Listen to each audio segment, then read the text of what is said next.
couldn't believe it when the bartender told me who you are. Why are you talking to me, man? Your father was captain of a starship for 12 minutes. He saved 800 lives. I dare you to do better.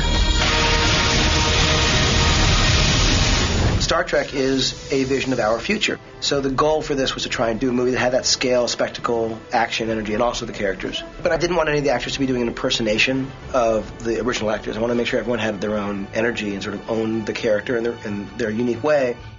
Who are you? I'm with him. He's with me. We are traveling at warp speed. How did you manage to beam aboard this ship? The character of Spock has so many personality traits that are really inextricable from people's understanding of who he is. So I tried to play with it in different ways and just carry myself in small ways, that were variations on that. Answer the question. Well, I'm not telling, acting captain. There's little physical nuances that I love about Mr. Shatner's performance that I really appreciated. And especially the humor comes through, I think. What I think a lot of people look at as camp, I think, was a real conscious wink. Chris had this combination of talent, great looks, he had real intelligence, but he was funny. And that's the thing that, Shatner just had, was wit. He was really and is really, really funny. If you don't tell me your name, I'm going to have to make one up. It's Ahura. Ahura? No way. That's the name I was going to make up for you. I'm a first generation here in the States, so my first introduction to Star Trek wasn't subtitled. was dubbed to Spanish, and it was called Viaje a las Estrellas. And I remember my mother, I used to say that she would watch it as a child, and Uhura was one of her favorite characters. I watched Star Trek as a boy.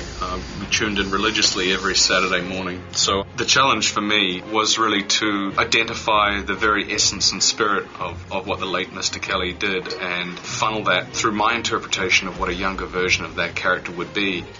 I may throw up on you. I think these things are pretty safe. Don't pander to me, kid. One tiny crack in the hull and our blood boils in 13 seconds. I love Karl's interpretation of Bones. I think any hardcore fan is going to just fall in love with what he did. It's such a pure take on Mr. Kelly's interpretation. But I really, quite frankly, I was impressed by everybody. Last question. Do you have a favorite bit of Trek tech, a gadget or something that Trek tech gadget. you wish you had? I like the phaser. The fact the stun thing, the fact that you can light a fire with it. I think that's really cool. I love the teleporting. Yeah. How can you not? I think one of my favorite things in Trek isn't really a gadget as much as it is, a sort of device in the movie, which is the Vulcan neck pinch. Because there are certain moments where you go oh, that'd be so good. Either we're going down, or they are. Yahoo!